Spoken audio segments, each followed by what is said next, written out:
This is Michael Faget for Cameron University for the Lone Star Conference. We're here with Athletic Director Jim Jackson. How are you? Good.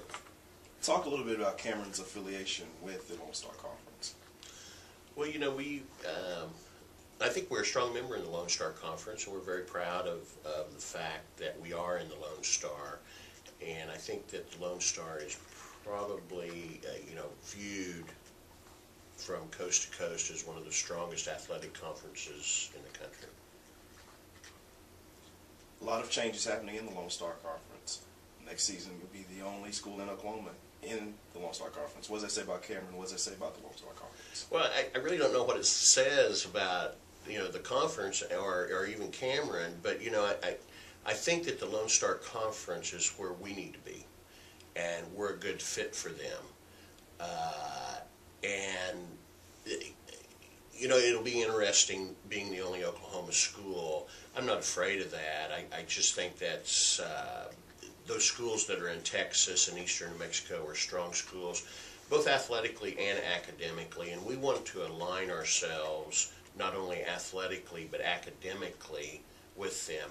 In every conference, you have a wide variation of funding, and that's with any conference, even the big conferences, in the Big 12 and the ACC. But I think we fit nicely in there, and we're looking forward to the future years of continuing to play our rivals down in Texas and for them to come up here, and I think it's a good fit. Now, you mentioned it. What are some benefits that Cameron receives from being in the Lone Star Conference? Well, I think, we recruit heavily not only in Oklahoma, but we recruit heavily in Texas. And so we dip into the state of Texas, and by going and playing the schools in Texas, we get to take our student athletes home and play in front of their home crowd, so to speak. And so I think that's a recruiting advantage for us, and as well as now we have the state of Oklahoma. And I think that the Lone Star being an established conference helps us as compared to maybe some of the other conferences. So, academically, what are some benefits? You hear a lot about the athletic side of the Lone Star Conference. Academically, what are some benefits received? Well,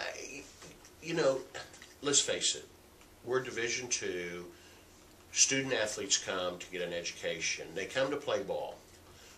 But bottom line is they need to get their education in order to go out and to earn a living and support their family and to support the community that they move back to. And so I think it's the Lone Star being established, and we have public schools and private schools in the Lone Star, the wide variety of majors that you can go to one school and go into pre-dentistry, or you go to another school and go into pre-law. It's just I think it's just a well-rounded, diverse community, so to speak.